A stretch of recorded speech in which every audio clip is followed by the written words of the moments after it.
Ça, c'est la plus récente raison pour laquelle les États-Unis et le Canada sont en froid. This bargain no longer works. Let me be direct. We are in the midst of a rupture, not a transition.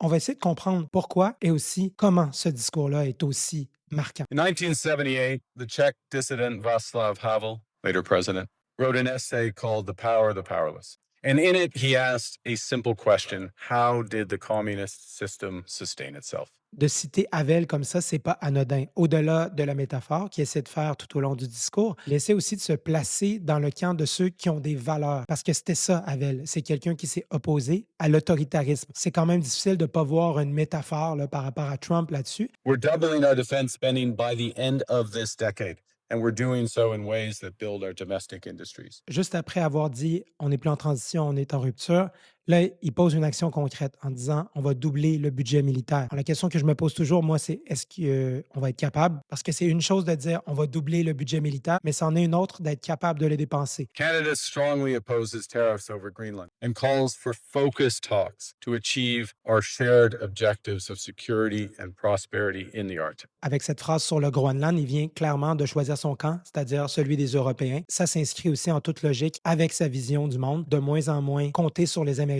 pour notre propre défense, mais aussi pour nos intérêts économiques. Clairement, il est en train de se positionner vers l'Europe. C'est la vibe qu'il laisse dans son discours. Argue the middle powers must act together because if we're not at the table, we're on the menu. Excellent marketing politique ici.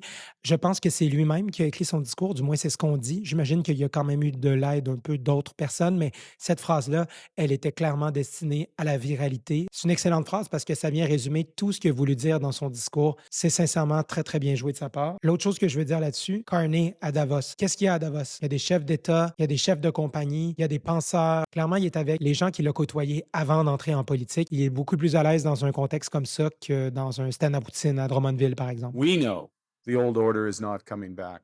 We shouldn't mourn it. Nostalgia is not a strategy, but we believe that from the fracture, we can build something bigger, better, stronger, more just. This is the task of the middle powers. Quelques observations en terminant. Pourquoi c'est historique? Deux raisons à mon avis. Premièrement, le timing. Davos, début d'année 2026, énormément d'anxiété, d'incertitude dans le monde. Les gens avaient besoin d'entendre un leader parler avec lucidité de ce qui se passait puis de nommer les choses. Et deuxièmement, il propose une alternative. Et cette alternative-là, c'est d'unir les pays de moyenne envergure. Bon, ça reste encore vague tout ça. Hein? Il nomme pas les pays de moyenne envergure. Il nomme pas non plus les pays prédateurs, mais on en comprend qu'il parle des États-Unis, de la Chine et de la Russie aussi. Et dans un contexte comme Davos, où les gens sont là pour réfléchir, c'est peut-être pourquoi le discours a autant résonné.